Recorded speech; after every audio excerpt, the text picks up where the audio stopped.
আসসালামু আলাইকুম। আমার প্রিয় আপু ভাইয়ারা সবাই কেমন আছেন? আশা করি আল্লাহর রহমতে ভালো আছেন, সুস্থ আছেন। আজকের একটি নতুন ব্লগ ভিডিও শেয়ার করব। মন যে কখন কি চাই নিজেই জানি না। হঠাৎ করেই বসে থাকতে থাকতে মনে হলো প্রায়ই তো জুবাইরের জন্য মাংস রান্না করছি, আজকেও রান্না করব। তো সেই মাংসটা যদি একটু অন্যরকম করে রান্না করা যায় তাহলে কেমন হয়? ওই যে মাথার মধ্যে খালি বুদ্ধি কিলবিল কিলবিল করে ঘুরছে। হুম, কি করব? ইউটিউব, ফেসবুকে এসে একদমই শান্তি পাচ্ছি না। বুদ্ধিগুলো কেন জানি কোত্থেকে হুটহাট করে মাথার মধ্যে ঢুকে যাচ্ছে উল্টাপাল্টা বুদ্ধি। সেই উল্টাপাল্টা বুদ্ধি দিয়েই উল্টাপাল্টা কাজকর্মগুলো কিন্তু আমি করছি আর আপনাদের সাথে শেয়ার করছি। তো আমার প্রিয় আপু ভাইয়ারা, আমি কিন্তু এখানে গ্যাস জ্বালিয়ে কয়েকটা শুকনা মরিচগুলো পুড়িয়ে নিলাম। আমি আজকে যেটা করতে যাচ্ছি সেটাতে আসলেই এই পোড়া শুকনা মরিচটাই বেশি জরুরি।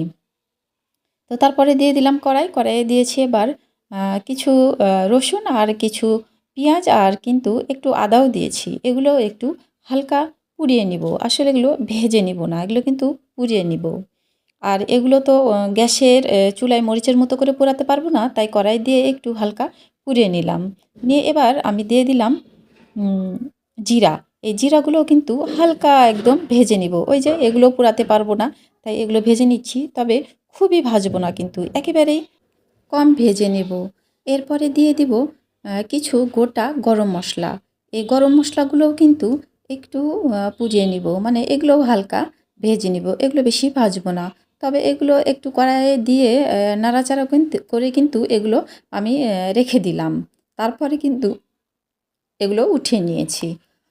এবার একই কড়াইয়ে আমি আর কড়াই নামালাম না, কারণ কড়াইটা গরম হয়ে আছে। একই কড়াইয়ে দিয়ে দিলাম কয়েকটা কলা।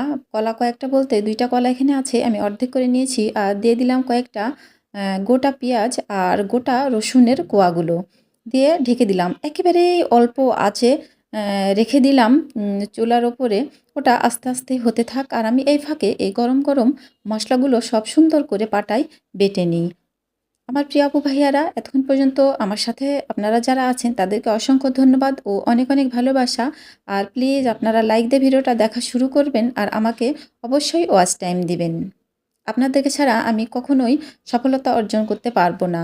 আমি আমার আল্লাহকে স্মরণ করে আপ্রাণ চেষ্টা করে যাচ্ছি, আর আপনাদের সাহায্য সহযোগিতা আমার একান্তই দরকার। তো এখানে কিন্তু আমি এক এক করে সবগুলো মশলাই বেটে নিচ্ছি। এই মশলাগুলো একদম প্লেন করে বেটে নিব, একটু গোটা রাখবো না। আর এই পাটাতে এই মরিচ বাটাটা একটু কঠিনই, খুব ভয় ভয় করে বাটছিলাম, যদিও আমি হাত দেইনি। তারপরে একটু ভয় লাগছিল, কারণ আমার একটু সমস্যা আছে যে মাঝে মাঝে আমার ভাত খেলেও হাতের তালু খুব জ্বলে।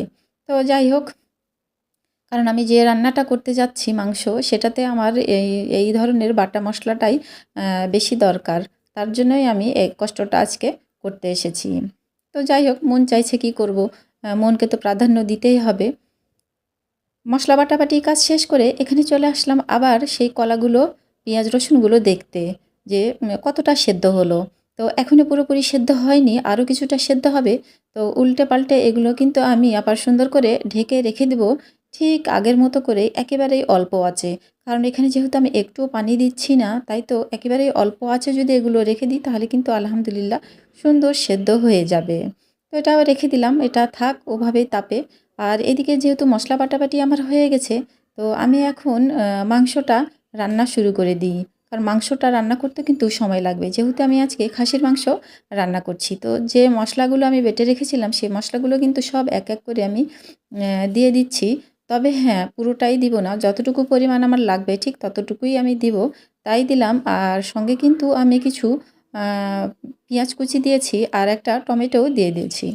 এখন বাদবাকি যে মশলাগুলো মাংসে আসলে লাগে সেই মশলাগুলো সব আমি এক এক করে দিয়ে দিব।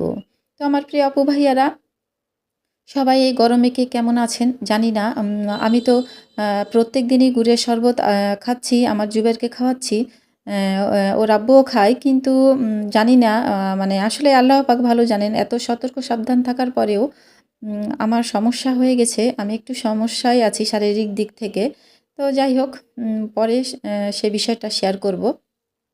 এখানে কিন্তু সব মশলাগুলো দিয়ে দিয়েছি, দিয়ে মাংসটা কিন্তু খুব সুন্দর করে নাড়াচাড়া করে নিচ্ছি। আর এটা খুবই সুন্দর করে অনেকক্ষণ ধরে নাড়াচাড়া করতে হবে, কারণ বাটা মশলা দিয়েছি, মশলায় যেমন একটা বিশেষত্ব আছে, এই নাড়াচাড়াতেও কিন্তু আর একটা বিশেষত্ব আছে। তো যাই হোক, অনেক সুন্দর করে নাড়াচাড়া করে মাখিয়ে নিলাম, নিয়ে আমি একটু পানি দিয়ে দিলাম, যে আমি মশলা আজকে শেষ হয়ে গিয়েছিলো, অন্য মশলাগুলো করে রেখেছিলাম, তো সেই মশলার ইয়েটাতেই আমি পানি একটু ধুয়ে দিয়ে দিলাম। তো ওইদিকে মাংসটা আস্তে ধীরে হতে থাকবে, আর এদিকে আমি আবার চলে আসলাম কড়াইয়ে।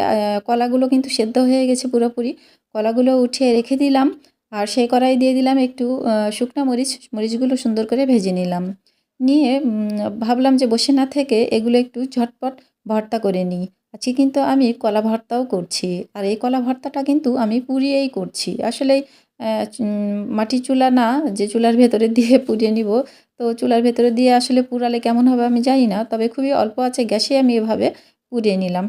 তো রসুন আর পেঁয়াজ কিন্তু খুব সুন্দর সেদ্ধ হয়ে গেছে, এগুলো আমি একটু ভালো করে ছিলে নিচ্ছি, আর এগুলো ছিলে নিয়ে কিন্তু আমি ভর্তাটা করব। আর এভাবে কলা ভর্তা খেতে কিন্তু খুবই বেশি ভালো লাগে। আসলেই রান্নাবান্না, ভর্তা-টর্তা এ ধরনের কাজ আমরা মেয়েরা সবাই পারি, একেকজন একেক রকমভাবে করি, এই আর কি। তো এভাবে যে খেতে আসলেই ভালো লাগে, এটার টেস্টটা একটু অন্যরকম। আমার প্রিয় আপু ভাইয়ারা, আপনারা কিন্তু এভাবে ট্রাই করে দেখতে পারেন। আশা করি এই ভর্তাটা খেতেও ভালো লাগবে। আমার ছিলে নেওয়া হয়ে গেছে, এখন আমি এগুলো সব কিছু প্লেন করে নিচ্ছি, আর দিয়ে দিলাম সেই শুকনা মরিচ। তবে এই শুকনা মরিচ প্লেন করার সময়, বাটার সময় আমাকে এখানে একটু লবণ দিতে হতো, তো আমি মানে একদম লবণ দিতে ভুলে গেছি। ওই যে বললাম যে আমি শারীরিকভাবে খুবই সমস্যায় আছি, একদমই কোনো কাজে মন বসছিল না। এখন কী আর করব, নিজের জন্য, পরিবারের ওদের জন্য আমাকে তো রান্নাঘরে আসতেই হবে, তাই তো রান্নাঘরে এসে ঝটপট রান্না করে নিচ্ছি। আজকে অন্য কোনো কিছুই করলাম না।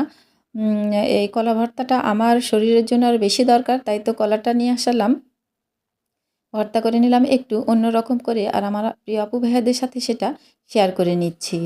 তো এখানে সরষের তেল দিয়ে দিলাম। আমার এখনও কিন্তু মনে পড়ে নাই যে আমি এখানে লবণ দেইনি। হঠাৎ করে আমার মনে হলো যে আমি যে ভর্তা বানাচ্ছি, লবণ তো দেইনি। তারপরে তো যাই হোক, আলহামদুলিল্লাহ, মনে পড়ার কারণে তাও অবশেষে লবণটা দেওয়া হলো।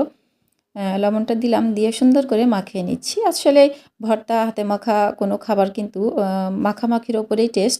তাই তো অনেক সুন্দর করে এই কলা ভর্তাটাও মাখিয়ে নিলাম। তো ওইদিকে কলা ভর্তাটা রেডি করে রেখে দিলাম, দিয়ে চলে আসলাম মাংসের কাছে। দেখছেন আমার প্রিয় আপু ভাইয়েরা, মাংসের কালারটা কিন্তু একেবারেই অন্যরকম। এভাবে মরিচ পোড়া, মশলা পোড়া দিয়ে যদি মাংস রান্না করা যায়, তাহলে মাংসের কালারটা কিন্তু একেবারেই অন্যরকম হয়। আপনারা দেখে নিশ্চয়ই বুঝতে পারছেন কালারটা কেমনই অন্যরকম হয়েছে। দেখতে কিন্তু বেশ ভালো লাগছে। আর এভাবে রান্না করলে দেখতে যেমন একটু অন্যরকম লাগে, খেতেও কিন্তু অন্যরকম একটা টেস্ট। তো আমার প্রিয় আপু ভাইয়ারা, খেতে চলে আসলাম। কলা ভর্তা দেখেই নিচ্ছি, আর এই কলা ভর্তাটা মূলত আজকে আমার জন্যই করা। তারপরে ওরাও খেয়েছে। আমি তো জানি যে সবাই আমরা খাবো, ৩ টা মানুষ, কী আর করার। তো আমি শারীরিকভাবে সমস্যায় আছি বলতে, আমি আজ ২ দিন ৩ দিন থেকে খুবই অসুস্থ। আমার ডায়রিয়া হয়ে গেছে। তবে আলহামদুলিল্লাহ বাড়িতেই চিকিৎসা করছি। এখন পর্যন্ত বাড়িতেই আছি। হাসপাতালে যেতে হয়নি। এজন্য মানে আলহামদুলিল্লাহ আবারও বলছি। তো আমার প্রিয় আপু ভাইয়েরা, আমার জন্য অবশ্যই দোয়া করবেন। আর শরীর ভীষণ দুর্বল, এতটাই বেশি দুর্বল যে আমি মানে হাঁটা চলাফেরা করতে পারছি না, এরকম আমার অবস্থা। তো কী আর করব, ঘরে বসে থেকে রান্নাবান্না তো করতে হবে, রান্নাবান্না করছি আর আপনাদের সাথে শেয়ার করছি। এই আর কি। সবাই ভালো থাকবেন, সুস্থ থাকবেন। ইনশাল্লাহ ফিরে আসবো আগামীতে নতুন কোনো ব্লগ ভিডিও নিয়ে। আল্লাহ হাফেজ।